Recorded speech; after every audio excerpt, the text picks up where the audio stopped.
Hi అండి, నేను మీ Vijayalakshmi. Welcome back to my channel SL cookings. ఈరోజు మన రెసిపీ వచ్చేసి ముల్లంగి గాజర్ పచ్చడి అండి. ఇది ఈ చలికాలంలో గాజర్ దొరుకుతుంది. ఇది ఇప్పుడు చేసుకొని తింటేనే బాగుంటుందండి. నేను వీటిని గాజర్ని అన్నిటినీ పీలప్ చేసేసి 3 ఇంచెస్గా ఇలా కట్ చేసి పెట్టుకోవాలండి. అన్నిటిని ఈ విధంగా కట్ చేయాలి. ఈ గాజర్ అనేది ఈ చలికాలంలో వస్తుంది. హెల్త్కి కూడా చాలా మంచిదండి. ఇందులో వేసే ఇంగ్రీడియంట్స్ కూడా ఇప్పుడు మనం ఈ విధంగా కట్ చేసుకున్నాం కదా, ఫింగర్ లాగా అన్నీ చిన్న చిన్న ముక్కలుగా కట్ చేసుకోవాలండి వీటిని అన్నిటినీ. ఇప్పుడు ఈ వీడియోలో చూపిస్తున్నట్టుగా ఈ విధంగా కట్ చేసేసుకోవాలి. ఇప్పుడు నేను అన్నీ కట్ చేసి చూపిస్తానండి. ఇదే విధంగా ఇట్లా మధ్యలో వైట్ పార్ట్ వస్తే మాత్రం తీసేయాలండి. ఇది అంత బాగుండదు పచ్చడి చేసినప్పుడు.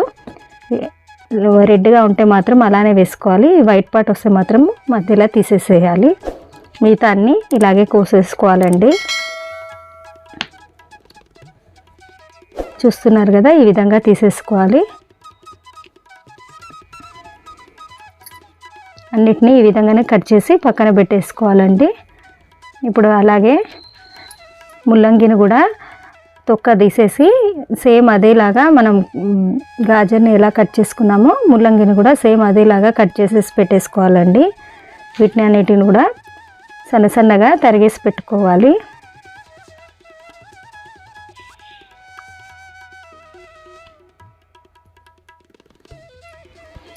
అదేవిధంగా ఇవి కూడా కట్ చేసి పక్కన పెట్టుకుందామండి.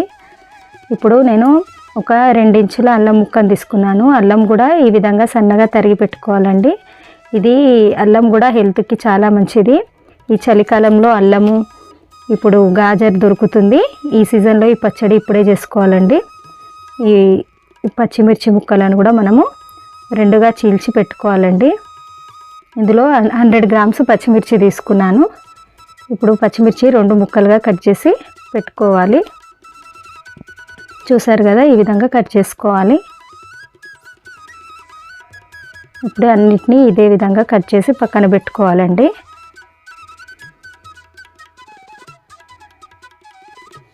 ఇప్పుడు అన్నీ కట్ చేసుకొని ఒక ప్లేట్లోకి తీసి పక్కన పెట్టుకుందాము. ఇప్పుడు ఇందులోకి మసాలాలను డ్రై రోస్ట్ చేసుకుందామండి. స్టవ్ పైన ఒక కడాయి పెట్టుకొని అందులో ఒక 3 స్పూన్లు ఆవాలను వేసుకోవాలండి. అలాగే ఇందులో 1/2 స్పూను మిరియాలు కూడా వేసుకోవాలి. అలాగే 2 స్పూన్లు ధనియాలను కూడా వేసుకోవాలండి. అలాగే 1/2 స్పూను మెంతులు, ఎక్కువ వేసుకోవద్దండి, చేదొస్తుంది. అలాగే 2 స్పూన్లు సోంపును కూడా వేసేసుకోవాలి. అలాగే ఒక 2 స్పూన్లు పచ్చయి ఆవాలు ఉంటాయి కదా, అవి కూడా వేసుకోవాలండి. వీటినన్నిటిని దూరగా వేయించుకోవాలండి. మాడనీయకుండా వేసుకోవాలి. కొంచెం ఫ్లేవర్ వస్తున్నప్పుడు ఇప్పుడు మనం స్టవ్ ఆఫ్ చేసేసుకోవాలి. ఇప్పుడు ఇందులోనే 1/2 స్పూను వామును కూడా వేసుకోవాలి. వాము కూడా హెల్త్కి చాలా మంచిది. ఇది సగం వేగాక వామును వేసుకొని వేయించుకోవాలండి. ఇది దూరగా అయ్యింది. ఇప్పుడు దీన్ని స్టవ్ ఆఫ్ చేసి పక్కనే తీసి పెట్టుకుందామండి. దీన్ని చల్లార్చుకోవాలి. ఈలోపు స్టవ్ పైన ఒక 1/2 కప్పు ఆయిల్ పోసుకోవాలండి. పల్లి నూనె తీసుకున్నాను ఇక్కడ. ఈ పచ్చళ్ళలోకి పల్లి నూనె అయితే బాగుంటుంది. ఆయిల్ వేడాక మనం ముల్లంగి, అలాగే గాజరు, పచ్చిమిర్చి, అల్లం ముక్కలు కట్ చేసి పెట్టుకున్నాం కదా, అవన్నిటిని ఒక 2 నిమిషాలు ఆయిల్లో మగ్గించుకోవాలండి. ఎక్కువసేపు మగ్గించుకోవద్దు. చూస్తున్నారు కదా, వీటిని అన్నిటిని వేసుకొని ఆయిల్లో మగ్గించుకోవాలండి. ఒకసారి వీటిని కలుపుకుందాము. చూస్తున్నారు కదా, ఈ విధంగా మొత్తం కలిపేసుకోవాలి ఆయిల్లో. ఇది కొంచెం మగ్గే వరకు మనము మసాలాలు పట్టి పెట్టుకున్నాం కదా, దాన్ని ఇప్పుడు మిక్సీలో వేసుకొని బరకగా గ్రైండ్ చేసుకోవాలండి. మెత్తగా పౌడర్ చేసుకోవద్దు. ఇక ఈ విధంగా ఉండాలి బరకగా. దీన్ని ఒక ప్లేట్లోకి తీసుకోవాలి. ఇందులో 1 స్పూన్ కలోంజిని కూడా వేసుకోవాలండి. అలాగే ఇందులో ఒక 3 స్పూన్లు కాశ్మీరీ మిర్చి పౌడర్ని వేసుకోవాలి. ఎందుకంటే మనం ఇక్కడ పచ్చిమిర్చిని కూడా యాడ్ చేసాము, అలాగే మిరియాలను కూడా యాడ్ చేసాం కాబట్టి ఇది ఓన్లీ కలర్ కోసమే నేను ఇక్కడ కాశ్మీరీ మిర్చి పౌడర్ని వాడుతున్నానండి. కారం కోసం అయితే కాదు. ఈ విధంగా మసాలాలన్నీ కలుపుకోవాలండి. ఇందులోనే పావు స్పూను పసుపు కూడా వేసుకొని బాగా కలుపుకోవాలి. ఇప్పుడు మనకు ఇది మగ్గిపోయిందండి, చూస్తున్నారు కదా. ఎక్కువ మగ్గకూడదు, ఈ మాత్రం మగ్గితే సరిపోతుంది. ఇప్పుడు మనం మసాలాను పౌడర్ చేసుకుంది కూడా ఇందులో వేసుకొని ఒకసారి కలుపుకోవాలండి.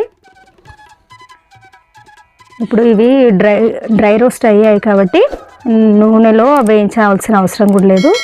ఇప్పుడు కలిపేసి మనం స్టవ్ ఆఫ్ చేసేసుకోవాలి. ఇప్పుడు ఇందులోనే 2 స్పూన్లు ఉప్పు కూడా వేసేసుకోవాలండి.